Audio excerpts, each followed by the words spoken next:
Supreme Court na unconstitutional ang impeachment complaints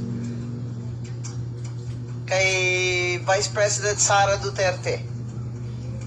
Nakasaad po kasi sa ating saligang batas, ang konstitusyon, na ang impeachable officers, gaya ng Vice President, ay pwede lamang ma-impeach minsan, once lang, sa isang taon, bawat opisyal na impeachable. At ano po ang ginawa dito ni Speaker Romualdez? 4 na complaint po ang pinagpa-file sa isang taon. Hindi lamang 2. 4 talaga. At kaya sagot ang House of Representatives at ang Speaker ng Supreme Court. Sagutin ito mga katanungan ito. Ano nangyari doon sa 3 impeachment complaint? Bakit itong pang-4, ito yung inakyat nyo doon sa Senado? Bilang itong complaint na siyang basihan ng paglilitis o impeachment. Nasaan ang 3? Ano nangyari sa 3? Anong komite ang nagpasa nito?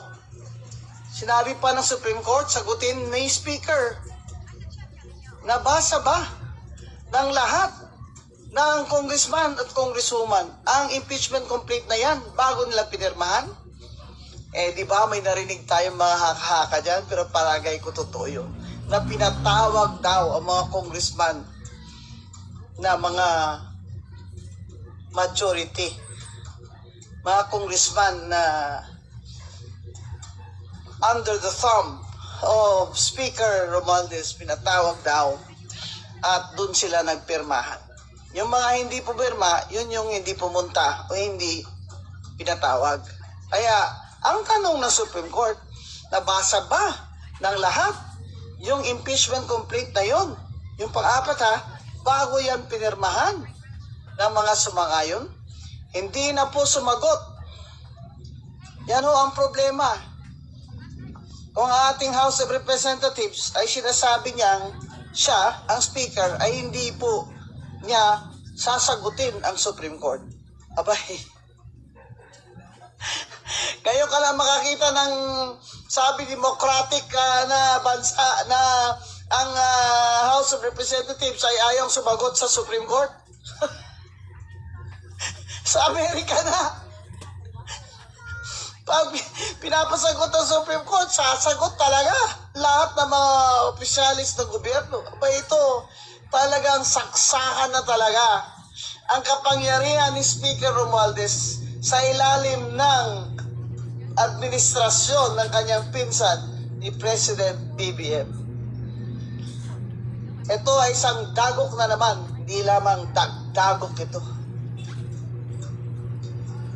Saksak ito sa dibdib ni BBM ang ginawa ng pinsan niyang Speaker of the House.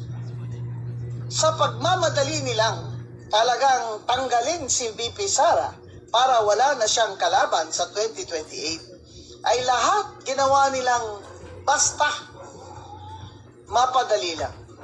Kaya ngayon, sasabihin pa ba niya ni Speaker na hindi siya sangayon at hindi siya napapayag? Ngayon, wala siyang magawa dahil yung Senado, hindi niya uto-uto yan si Senate President Chis Escudero. Siyempre, sasabihin ni Senate President Chis Escudero, salita ng Supreme Court. Ano gagawin namin? Mas mataas pa ba kami sa Korte Suprema? Mas mataas pa ba ang House of Representatives under Speaker Romualdez sa Korte Suprema?